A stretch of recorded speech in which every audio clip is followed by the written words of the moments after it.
Con don Fernando Suárez este programa. La verdad es que pocas personas con su experiencia política, su capacidad intelectual, su preparación profesional, bueno, es una parte importante de la historia de España y como además acaba de escribir sus memorias, pues es el momento oportuno de tenerle aquí y de darle las gracias además porque haya querido estar con nosotros hoy. Una pasada, además un extraordinario ser humano, o sea que lo tiene todo don Fernando Suárez. Don Fernando, muy buenos días. Y de gran altura. De gran altura, además. Es muy amable. Bueno, a través de 800 páginas repasa su propia vida bajo el título de Testigo Presencial. Sí. Cuéntanos un poquito más de ese libro, ¿por qué se ha decidido a escribirlo ahora? Está explicado en las dos primeras páginas, en el prólogo.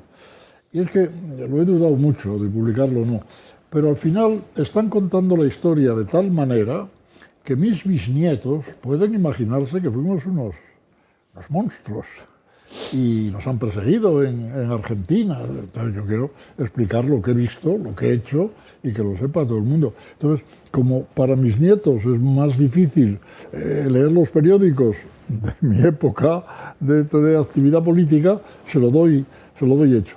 Con lo cual, el libro tiene un defecto, desde mi punto de vista, muy importante, y es que hablo mucho de mí, es demasiado egolátrico. Pero no tengo más remedio, quiero que sepan lo que decían los demás, y para eso hay que perder un poco el rubor. Desde luego, Julio. No, hombre, vamos a ver, Fernando Suárez es el último ministro de Franco. El único vivo. Que está vivo en este momento y que además... especie a conservar. Una especie a proteger, esperemos además, durante muchísimos años. El franquismo no es lo que la gente piensa que fue el franquismo. Pues eso, claro, por eso. Claro. Por eso. No, sobre todo, se está partiendo de la base, que es el error de los dos grandes partidos. Se está partiendo de la base de que la República era un régimen ideal, una cosa perfecta, democrática, y que unos generales y unos obispos decidieron acabar con ello. Eso no es verdad. La situación del Frente Popular, quien lea la historia de España entre febrero y julio de 1936, llega a la conclusión de que era insostenible, era imposible, aquello no funcionaba, era una arbitrariedad, una anarquía, un caos, unos crímenes diarios. Entonces, bueno, hubo que reaccionar violentamente. Pero origen de la guerra no es solo del franquismo, es también del socialismo, que en el año 34 decidió que no aceptaba el resultado electoral y se levantaba en armas. Claro, naturalmente todo eso hay que contárselo a los chicos, si no, si empieza el 18 de julio la historia, claro, es muy mala, pero si empieza usted en febrero del 36, entonces ya nos entendemos. Y si la derecha tiene que aceptar que es heredera del franquismo, ¿cómo no lo va a ser? Pues claro, si la fundó Fraga, el partido actual, Fraga y Gonzalo Fernández de la Mora y Laureano, ¿cómo no va a ser origen del régimen anterior? Ah, pero el PSOE tiene una historia también muy poco democrática. Y o empatamos en ese tema, o la derecha acepta que lo ha hecho mal, y la izquierda, en cambio, se engrandece, presumiendo incluso del 34, que ya es el colmo de lo que hay que ver. Claro, yo todo eso trato de ponerlo en orden y de explicar que estamos llegando a una situación vuelta de división de los españoles por causas políticas. Porque España está viviendo uno de los mejores momentos de su historia, socialmente hablando.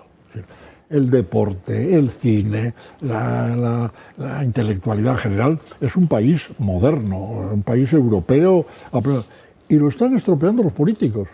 Incluso en el deporte, el afán de mando, parece que plantea, yo no sé mucho de eso, pero me da la impresión de que hasta en el deporte el afán de dominar está perturbando la situación. Hombre, no obedezcan ustedes a sus electores, no piensen tanto en sí mismos. Y eso, desde mi punto de vista, está provocando una división grave, preocupante. Y bueno, ya no digamos nada con estos acontecimientos de estos días, que son nunca vistos. Antes de entrar, hacíamos un comentario sobre un asunto y usted me explicaba cuál fue esa última ley que confirió a las mujeres la posibilidad de abrir una cuenta corriente en España, porque había quien pensaba que era el franquismo el que había instaurado el Código Civil de 1890, ¿no? 1898. ¿Cómo es eso, don Fernando? ¿Cómo es eso? ¿Cómo fue esa ley? No, el Código Civil de finales del siglo XIX planteaba la situación de la mujer casada con los criterios históricos, obedeciendo al marido, con permiso del marido. El marido es el representante de su mujer, decía. La mujer no puede aceptar obligarse, no puede, naturalmente no podían abrir una cuenta corriente, que es lo que decía doña Esperanza Aguirre, y se quejaba. Pero eso venía del Código Civil. Durante la República tampoco podían abrir una cuenta corriente.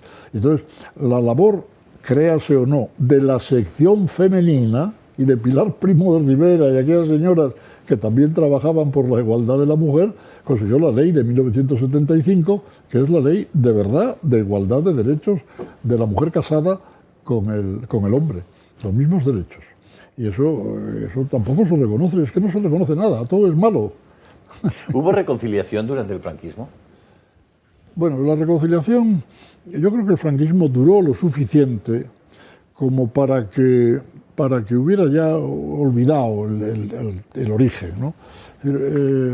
Al principio de la posguerra no se hablaba para nada de la guerra civil, nadie hablaba. Los que la perdieron, y los que la ganaron, bueno, claro, estaban triunfantes, pero se había mezclado. Es decir, los chicos que iban a los campamentos de juventudes, no se les preguntaba quién era su padre, iban todos iguales, era igualdad. Y hay muchos amigos de entonces cuyos padres estaban en sitios enfrentados. Todo eso, claro, con el tiempo, la sociedad española se acostumbró al franquismo. El franquismo, por supuesto, no era el régimen ideal, eso es evidente, yo no lo deseo para España otra vez, que quede claro, pero en su momento cumplió su función y duró lo suficiente como para que la sociedad española pues lo aceptara.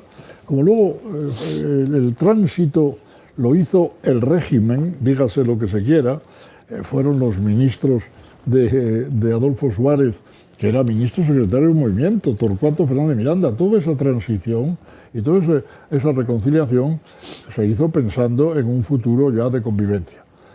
¿Qué pasó? Que en el fondo, la derecha no se reconcilió con la izquierda. Se reconcilió Adolfo Suárez con Santiago Carrillo y con la izquierda.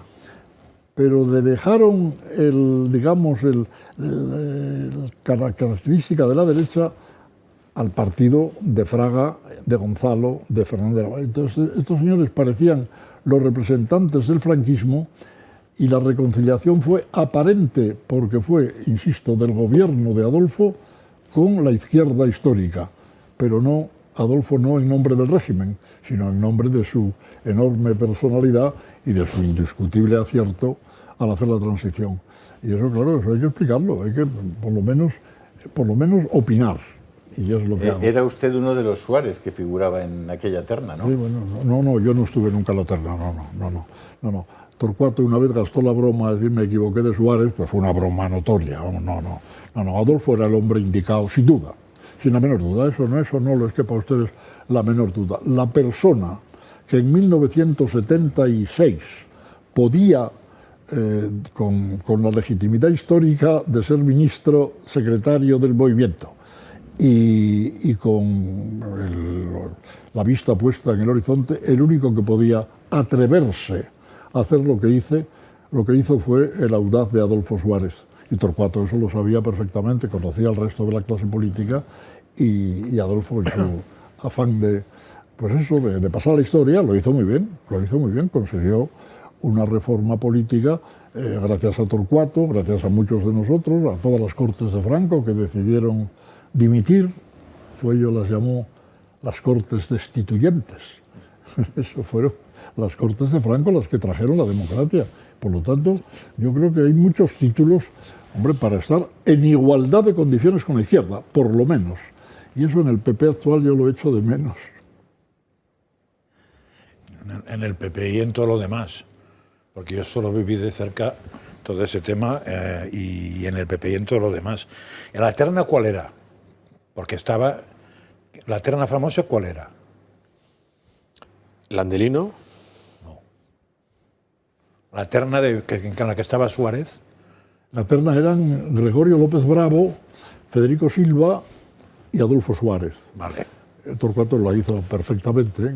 Y luego, cuando era notorio que en aquel Consejo del Reino la unanimidad la tenía Federico Silva, entonces Torquato habló con Miguel Primo de Rivera para decirle, hombre, que era un poco condicionar al rey, mandarle un candidato unánime, tal. Y Miguel Primo de Rivera votó en contra de Silva y se metió a Adolfo Suárez, y entonces el rey, que era el que deseaba, pues le nombró. Pero vamos, es todo perfectamente lógico y político. ¿Y por qué se liga usted a aquel famoso movimiento de las Cortes Transhumantes? Con José Ángel Zubiao, con Auxilio Goñi, Esperavé de Arteaga... No, las Cortes del... Nadie sabe lo que son las Cortes Transhumantes, ¿eh? O sea, no lo sabéis, ¿verdad? No. 1968, 67. La legislatura del 67, después se aprobó la Ley Orgánica del Estado. Y en la Ley Orgánica del Estado se introdujo la representación de las familias. Estaban representados los municipios y los sindicatos, y en el 67 y se hicieron unas elecciones de 2 procuradores en Cortes por provincia, a las que se podía presentar, naturalmente, procuradores familiares, cabezas de familia y mujeres casadas. Yo me presenté en León y salí. Entonces, enseguida vimos que había un afán de oficializar también esa representación, como estaban los ayuntamientos y los sindicatos. Y hubo un grupo de personas que se rebeló y que decidió actuar con libertad y por su cuenta. La encabezaban Esperavé de Arteaga, los 2 navarros inolvidables, Goñi y Zubiaur, Escudero por Guipúzcoa, y nos fuimos reuniendo y hasta llegamos a ser 10 o 12 que votábamos lo que deseábamos votar, no lo que estaba en el guión. Y eso, claro, abrió alguna brecha. Notoriamente. Y luego la ley de prensa de Fraga ya permitía también... O sea, el régimen no es el mismo, el del 40, que el del 75, es evidente. Hay una evolución, se va abriendo, se va dejando, y poco a poco se establecen las bases para que una sociedad moderna no tuviera un régimen antiguo. Y eso fue lo que se hizo con bastante normalidad, y lo que se debería hacer ahora también, poniéndose de acuerdo los partidos, los grandes partidos, para rectificar lo que está viéndose que no funciona. Tendrían que ponerse de acuerdo, pero no se ponen, no hay manera. ¿Es compatible el sistema democrático con que puedan llegar al poder personas tan preparadas, tan incentivadas por el ser servidores públicos, por el bien común, como lo fueron muchos de ustedes? No, pero verás... ¿Por qué hoy? ¿Qué está pasando? Pues está pasando que el sistema electoral que establecieron de listas cerradas y bloqueadas obliga a que estés en un partido, en la lista de un partido. Y en la lista de un partido te ponen y te quitan los que mandan en el partido. Entonces una persona, los históricos de la República y del régimen, gente con carreras, con situaciones sociales aceptables, pues no quieren ir a pedirle que le nombren diputado, además para sentarse en un sillón y no hacer más que votar. Es decir, eso es un modelo condenado al fracaso. Entonces no habrá nadie de algún nivel, los hay porque también nombran a gente de algún nivel, pero lo normal es que se nombre a gente obediente, y la gente obediente que no te discuta lo que haces, que es el caso clamoroso del Partido Socialista en este momento. No hay un solo diputado socialista que considere que estamos ante una disparatada situación en la que se negocia con un delincuente.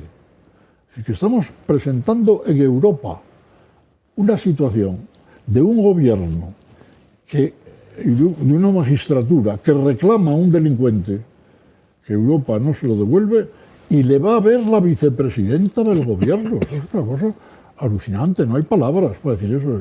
Es más que un disparate, es una locura. Y no hay ni un solo diputado socialista que diga eso es una barbaridad. Pues eso significa que están en nómina. No. ¿Existen en esta democracia mecanismos para que alguien con pocos escrúpulos y con un plan determinado de ocupación del poder convierta la democracia en una dictadura? No, yo creo que en los tiempos que corren, porque si estuviéramos hablando hace un siglo, a ver qué general resuelve esto. Eso se ha olvidado. En España, afortunadamente, nadie piensa en soluciones autoritarias.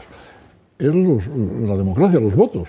Hay que votar de otra manera. Yo creo que llegará un momento en que la gente se harte de esta esta deriva y votará a otra cosa que no sea pues eso, pactar nada menos que con unos señores de los que hay un discurso del rey, diciendo que han delinquido, que se han comportado con deslealtad.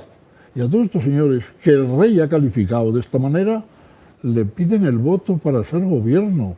Verdaderamente, si eso la sociedad española lo respalda, la decepción será, vamos, absoluta. ¿Está usted diciendo, don Fernando, que se deslegitima a la propia monarquía con esta operación política? Es evidente, eso, a mí no me cabe la menor duda.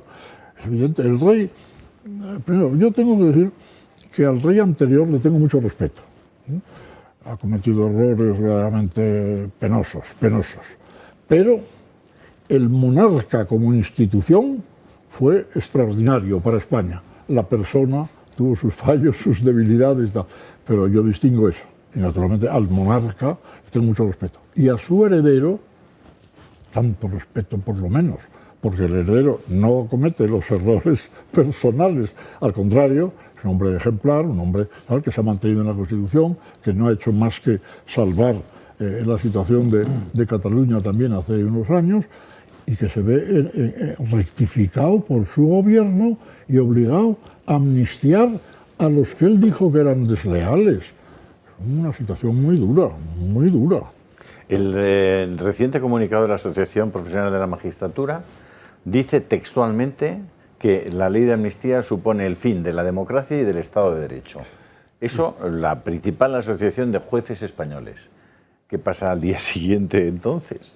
Es gravísimo eso. O sea, si ya los jueces, que son el tercer poder, dicen que se acabó la democracia y el Estado de Derecho, ¿qué seguimos hablando o qué hacemos? No, pues eso, hay que... ¿Esperamos a votar dentro de 4 años? Es decir, ¿cuántas instituciones tenemos que permitir que destrocen, que destruyan?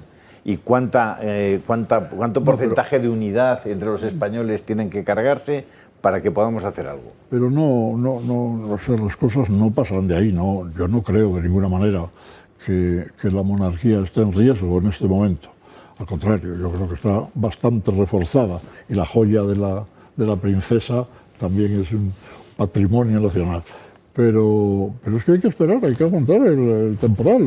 La mayoría ha votado, consigue la mayoría del Congreso. Pues hay que aguantar lo que dure hasta que se vea, yo no veo otro camino que el de las elecciones. No veo ningún otro, no se me ocurre ningún otro. ¿No? Es decir, no tiene ninguna esperanza en que haya algún camino por la vía judicial en Europa. Bueno, veríamos a ver, porque lo lógico es llevar el tema al Tribunal Constitucional. Veríamos a ver cómo se comporta el Tribunal Constitucional y qué opina, no lo sé. Como está todo muy mezclado, todo muy elaborado. Parece que el Tribunal Constitucional está muy conforme con algunas cosas del gobierno, pues yo no lo sé. Pero yo confío en la independencia. Miguel Robledo. Usted ha estado 13, 14 años de eurodiputado y además de los primeros, desde el 86. Es decir, cuando ve ahora el Parlamento Europeo o ve el devenir, bueno o malo, de Europa, ¿qué diferencias hay? Es decir, de la Europa del Parlamento Europeo que usted conoció en el 86 a lo que tenemos ahora y a este entramado europeo, ¿hay mucha diferencia? ¿Se parece en algo? Sí, por supuesto. ¿Hemos ganado, hemos perdido? No. La situación de estar en Europa también es una cierta garantía de estabilidad. Europa no va a consentir, pues por supuesto, la separación de Cataluña de ninguna manera, ¿no? Eso no lo va a consentir Europa, pase lo que pase. Entonces, no se le puede pedir mucho más porque hay que respetar el pacto europeo, el convenio europeo, la Unión Europea, es una unión de Estados que respeta la personalidad y la capacidad de gobierno de cada Estado, no puede interferir mucho. Solo puede ir logrando cosas comunes, haciendo cosas comunes con el consentimiento de todos. Entonces yo no creo que Europa pueda tampoco hacer un pronunciamiento muy expreso contra un gobierno de los que, sobre todo, contra quien la preside en este momento. Hay un precedente. Hay el precedente de Rumanía. En enero de 2019 hay el precedente de Rumanía, cuando se le dio un toque al gobierno rumano porque quería hacer exactamente una amnistía. Lo hizo Jean-Claude Juncker y le dijo que por ahí no. Y se echó para atrás el gobierno rumano. y en aquel momento presidía la Unión Europea, la presidencia de turno era Rumanía también. Es un caso muy parecido, ¿eh? Enero de 2019. Eso ya está entrando en España. Esta mañana ya en Radio Nacional, versión Cataluña, que mira que son nacionalistas, ya había un experto que les explicaba todo eso. O sea, que la Unión Europea intervino y dijo que no se podía retroceder en el tema de estados de derecho, del Estado de Derecho, y lo situó, y Rumanía ha hecho para atrás la legislación que pretendía, era lo mismo, amnistiar a gente, a políticos por cuestiones de lo que fuera, vamos. O sea, que hay precedente. Fernando Suárez, aquí lo tenemos que dejar. Ha sido un placer tenerle con nosotros aquí hoy. No, yo quiero repetir. Muchas gracias. Yo quiero repetir. ¿El qué? Entrevista contigo. ¿Por qué? Porque tienes 200.000 cosas más que contar y sobre todo tienes que hablarnos de tu etapa como ministro, bueno. Que se hicieron cosas extremadamente interesantes. Está muy contada en las memorias. Pero te vamos a citar para un programa especial contigo. Muchas gracias, sois muy amables. No,